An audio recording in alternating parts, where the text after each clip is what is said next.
احتجاج کی فوری وجہ درسی کتاب میں رسول پاک صلی اللہ علیہ وسلم کی خیالی تصویر کی اشاعت تھی۔ اس پر اتنا بھرپور احتجاج ہوا تھا کہ انتخابات کے بائیکاٹ کے نعرے پس منظر میں چلے گئے تھے۔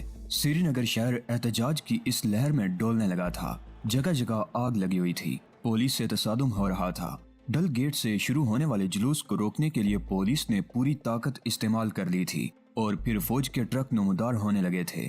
زائنہ قدل میں پولیس اور مظاہرین کے درمیان زبردست تصادم کے باعث 3 افراد کو گولیوں کے زخم آئے تھے، جبکہ 10-12 پولیس والے پتھراؤ سے زخمی ہوئے تھے۔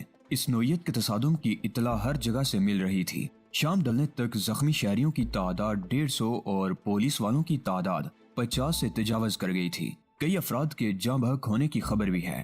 اشرف نامی نوجوان نے سکندر کو بتایا تھا۔ آج یہ نوجوان ٹیپو اور سکندر کے درمیان رابطہ تھا۔ اس کے بارے میں کہا جاتا تھا کہ یہ خطرے کو دور ہی سے سونگ لیتا ہے۔ مجھے صرف سچی خبر سے سروکار ہے اشرف، تب پھر میں وثوق سے کچھ نہیں کہہ سکتا۔ اشرف نے فوراً کہا، میں نے یہ افواہیں سنی ہے کہ پولیس کی فائرنگ سے بعض افراد ہلاک ہو گئے۔ ٹیپو کی طرف سے کیا اطلاع ملی ہے؟ وہ اس وقت پنڈتوں والے محلے میں ہیں، جہاں 2 منظر نظر آتش ہونے کے بعد پولیس نے مسلمانوں کی گرفتاری کے لیے چھاپے مارنے شروع کیے ہیں۔ کمانڈر کا خیال ہے کہ وہاں ان کی ضرورت ہے، کیونکہ نظر آتش ہونے والے مندروں کے کچھ ہی دور ایک ایسا ہوٹل ہے جس میں اسکول اور کالج کی بچیاں رہتی ہیں۔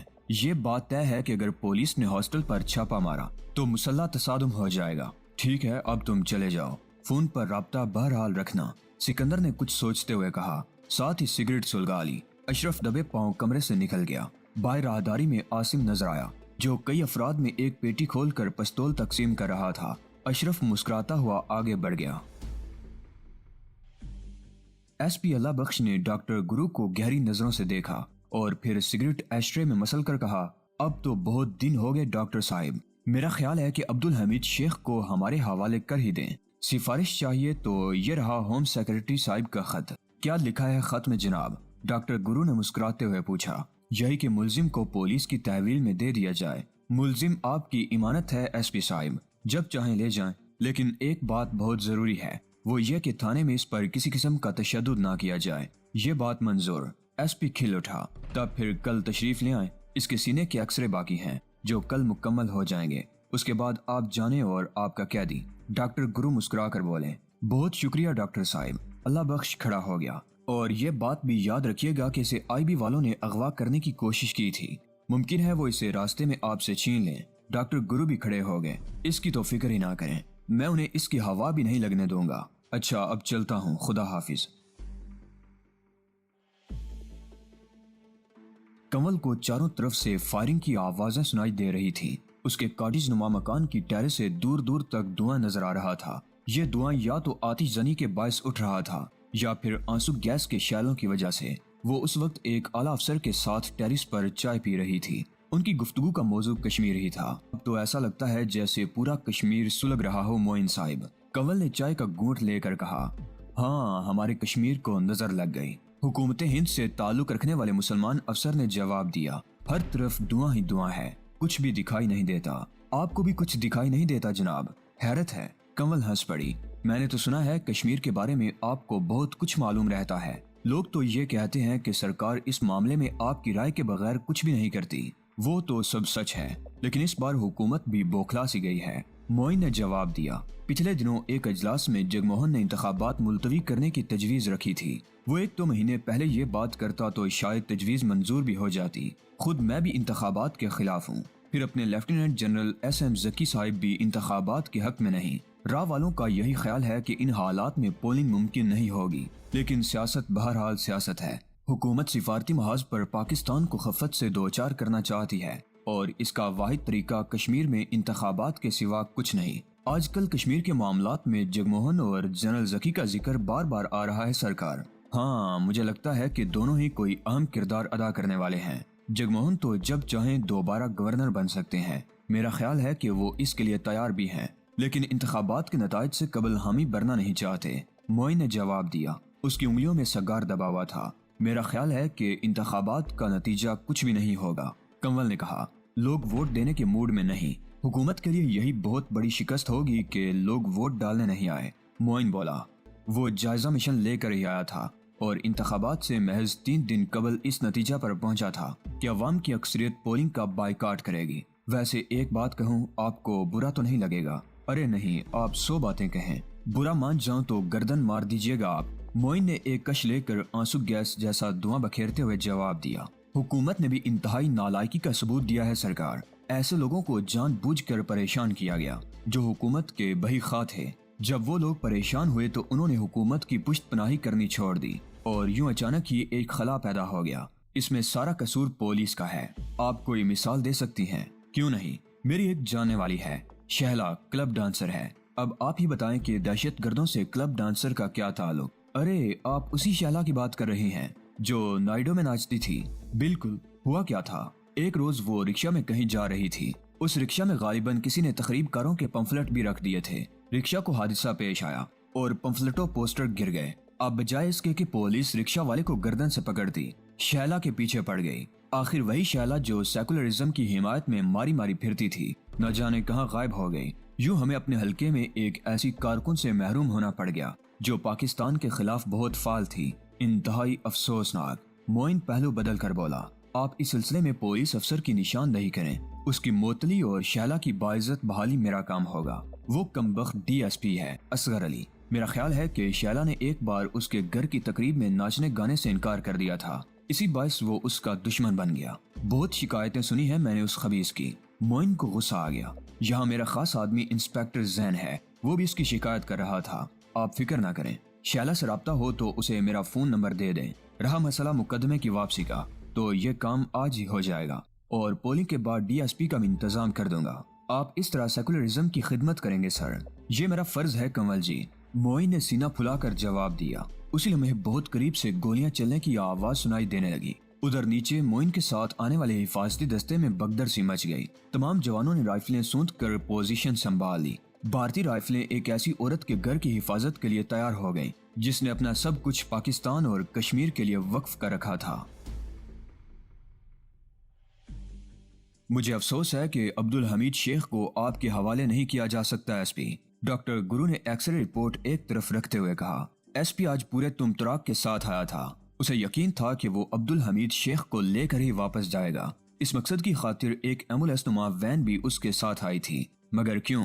مارے غصے کے اللہ بخش کی آواز پھٹنے لگی۔ اس کے ایکس رے ابھی تک ٹھیک نہیں، ڈاکٹر گرو نے جواب دیا۔ آپ سے وعدہ کرنے کے بعد ہم نے کل شیخ کو ہلکی سی ورزش کرائی تھی، مگر وہ چند قدم بھی نہیں چل سکا اور بے ہوش ہو گیا۔ یہ وہ حالات ہیں جو مجھے مجبور کرتے ہیں کہ میں وعدہ شکنی کروں۔ میڈیکل سائنس کے ضابطہ اخلاق، جہنم میں گیا ضابطہ اخلاق۔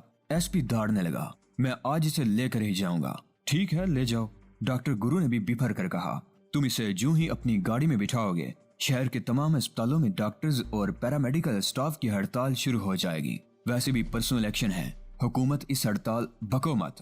ایس پی اتنی زور سے چیخا کہ اسے کھانسی آنے لگی۔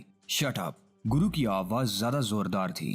میں ابھی ہوم سیکرٹری کو فون کرتا ہوں کہ ایک پولیس افسر ڈاکٹروں کو ہڑتال پر مجبور کر رہا ہے۔ ایک منٹ سر۔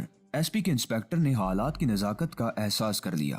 سر پلیز، اس نے اللہ بخش کی طرف دیکھ کر کہا اور پھر ڈاکٹر گرو سے پوچھنے لگا، ملزم کب تک چلنے پھرنے کے قابل ہو جائے گا؟ مزید 2 ہفتے لگیں گے۔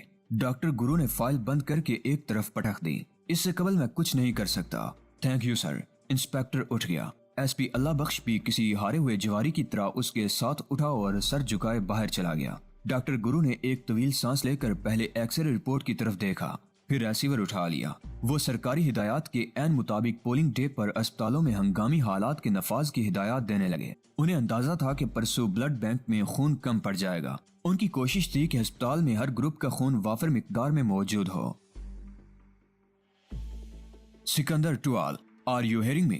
سکندر کی پیشانی پر سردی کے باوجود پسینے کی ننھی ننھی بوندیں نظر آ رہی تھی۔ وہ اپنے وائرلیس پر جھکا ہوا مسلسل مختلف گروپوں سے رابطہ کر رہا تھا۔ دوسری طرف سے جواب ملتے ہی اس نے سکون کی سانس لی اور پھر شروع ہو گیا۔ تمام گروپ اپنے اپنے ٹھکانوں پر ریڈ الرٹ میں رہیں۔ سری نگر میں فوج کی تعداد بڑھا دی گئی ہے، اس لیے کسی غیر ضروری تصادم کا خطرہ مول نہ لیا جائے، لیکن تصادم کی صورت میں پوری قوت استعمال کی جائے۔ ہر گروپ اپنے علاقے کے پولنگ سٹیشن کے لیے جواب دہ ہوگا۔ پولنگ سٹیشنوں کے قریب مراکز آزادی سے لوگوں کو یہ بتایا جانا چاہیے کہ ووٹ دینا کس قدر مہلک ثابت ہوگا۔ ووٹ دینے کے لیے آنے والوں سے تعارض نہ کیا جائے۔ لیکن اگر جے کے الف والے تشدد کریں تو ان کی راہ کھوٹی نہ کی جائے. Over and all. وہ بڑے غضب کی صبح تھی.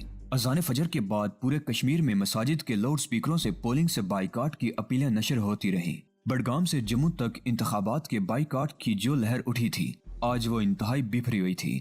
ہر طرف سے یہ اطلاعات ملنی شروع ہو گئی تھی کہ اس بار کشمیری عوام پولنگ اور الیکشن کے جانسے میں نہیں آئیں گے. در حقیقت آج ہی یہ امتحان ہونا تھا کہ کشمیری کتنے پانی میں ہیں. مجاہدین کی تنظیموں کا سارا زور پولنگ کے بائیکاٹ پر تھا اور سرکار کا سارا زور پولنگ کی کامیابی پر. آج یہ طے ہونا تھا کہ کشمیری کیا چاہتے ہیں، بھارتی پارلیمنٹ کا حصہ بننا یا بھارتی جبر سے آزادی. یہ اندازہ لگانے کا پیمانہ صرف ایک تھا، ووٹوں کی تعداد. ووٹ زیادہ پڑیں گے تو یہ رام راج کی جیت ہوگی، بھارت کی فتح ہوگی اور آزادی کے متوالوں اور اسلام اور پاکستان کے شدائیوں کی شکست. یہ بات حریت پسند بھی کہہ رہے تھے، آزادی پسند بھی اور پاکستان کے حامی بھی. پولنگ کا بائیکاٹ موثر ہو گیا تو بھارت ماتا کے گائل تن میں اور بڑے گاؤں پڑ جائیں گے. یہ بات بھارت نواز حلقہ کہہ رہا تھا. انٹیلیجنس بیورو، کاؤنٹر انٹیلیجنس، را special branch, criminal branch, border security force, central reserve police force, central bureau of investigation, Jammu Kashmir state force اور فوج. سب کی یہی کوشش تھی کہ ووٹوں کے صندوق لبالب بھر جائیں، جبکہ حریت پسند چاہتے تھے کہ ایک بھی ووٹ نہ پڑ سکے. فوج ووٹ پڑوانے کے لیے بندوق کا سہارا بھی لے سکتی تھی. حریت پسند صندوق خالی کرنے کے لیے بندوق کا استعمال بھی جانتے تھے. آج 22 نومبر کی صبح تھی، 22 نومبر 1999 کی صبح، اور کشمیری عوام کو اپنی تاریخ کا اہم ترین باب لکھنا تھا. یہ ٹیلکس ابھی ملا ہے.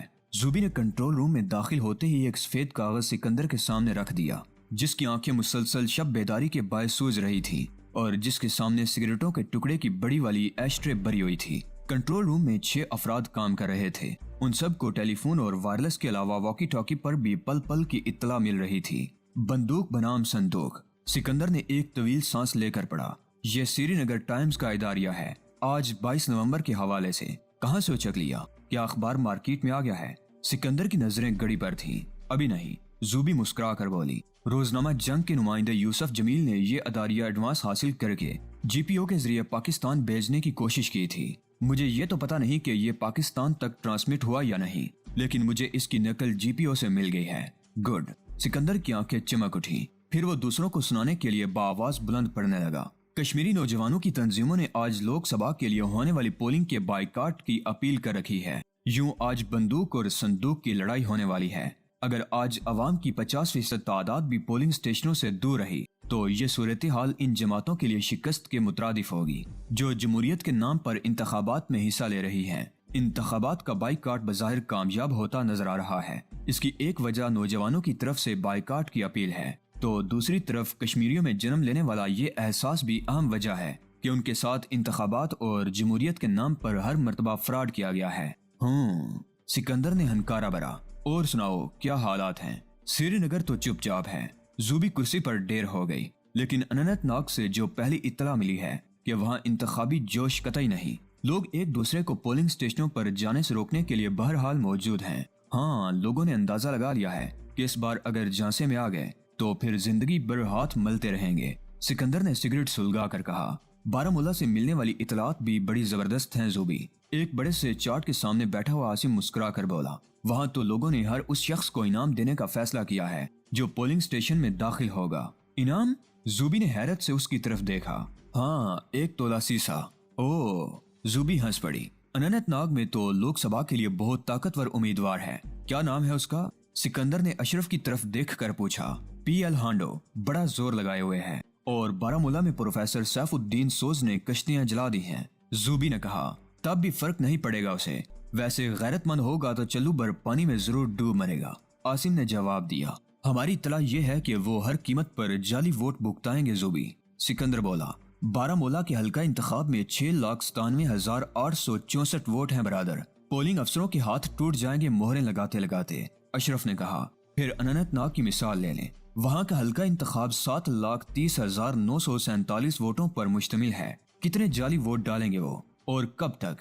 جو ہی جعلی ٹھپے لگانے کی خبر نکلے گی لوگ پولنگ اسٹیشنوں پر ٹوٹ پڑیں گے. تم سچ کہتے ہو. سکندر نے سر جھٹک کر کہا. لوگ اب ہم سے زیادہ باشعور ہو چکے ہیں، اس میں کوئی شک نہیں.